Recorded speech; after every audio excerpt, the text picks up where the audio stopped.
For many years, we have urged Americans not to travel there. And since March of this year, we've sent 19 separate messages to Americans enrolled with the embassy in Kabul, encouraging and then urging them to leave the country. We are looking at a range of options for how we can continue to provide consular support, facilitate departures for those who wish to leave after August 31st. It's going to make 1979 in Tehran look like a sleepover, because you're going to have thousands of Americans left behind that the Taliban will then have for leverage when they want international recognition, they want money, they want economic assistance, and they've got a gun to the head of American citizens because Joe Biden left them. Well, the administration, including Secretary of State Blinken, saying that the Taliban has promised, insisted, that they will allow safe passage for Americans who want to leave the country to get to the airport. The Taliban. Now, just moments ago, NBC, their chief foreign correspondent, Richard Engel, producer there, said the Taliban spokesperson telling Richard Engel, there's no evidence bin Laden was involved in 9/11. And then tells him, the withdrawal is almost finished. These are our happiest moments. Let's bring in our panel. Byron York, chief political correspondent of the Washington Examiner. Mara Liasson, national political correspondent of National Public Radio. And Steve Hayes, editor of the Dispatch. Steve, I'm struck by this. Bin Laden was not involved in 9/11. From the guy, the spokesperson who speaks for the Taliban, who we are trusting to get Americans out once U.S. troops leave Afghanistan. Yeah, well, it's nonsense.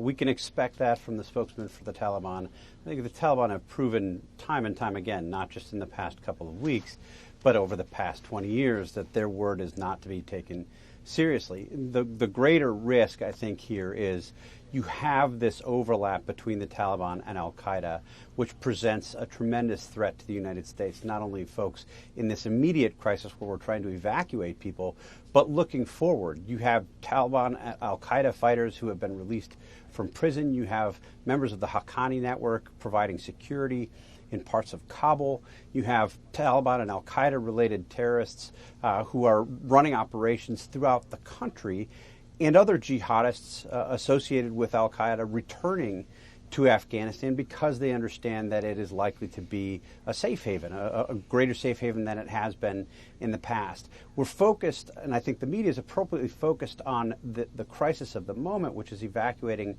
Americans and our allies who worked with us over there now. But this looming problem on the horizon is a significant one, and one that we'll be dealing with for years, as the Taliban spokesman quote suggests. Yeah. Mara, Senator Cotton pointed out the disparity between the briefer up on Capitol Hill and what Secretary of State Blinken said about the number of Americans still on the ground and the confusion there, right. 4,100, 1,500 from the Secretary of State. They later corrected the briefer. It's just been a mess as far as messaging and getting the facts out there. Well, one level is you've got to figure out how many Americans are still there, and then you got to get them out. And as the president has said, and administration officials have said, any American who wants to leave Afghanistan, we're going to get them out. And that's kind of the bottom line. Now, over time, if Afghanistan returns to being a safe haven for terrorists, and there's a terrorist attack launched on U.S. interests from Afghanistan, that, I think, will be the absolute worst-case scenario for Joe Biden. In the short term, he has to get every single American out with no American casualties. Byron, this congressional trip, two congressmen on their own decide to go, a Democrat and a Republican, to get a firsthand look at the airport. It really threw people for a loop at the Pentagon and the leadership in both parties.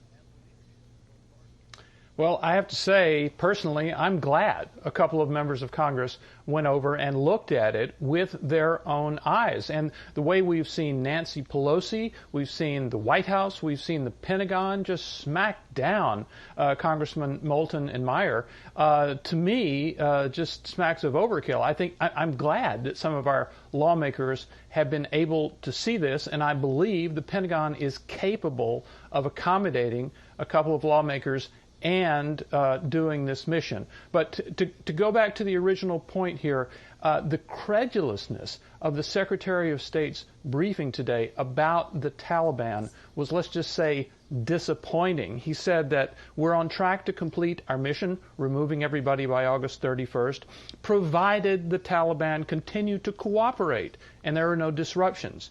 And then he said the Taliban have made public and private commitments to permit safe passage for Americans, for third country nationals, and for Afghans at risk. Well, the Afghans are at risk from the Taliban. So the idea that the United States has to go forward on this basis is embarrassing.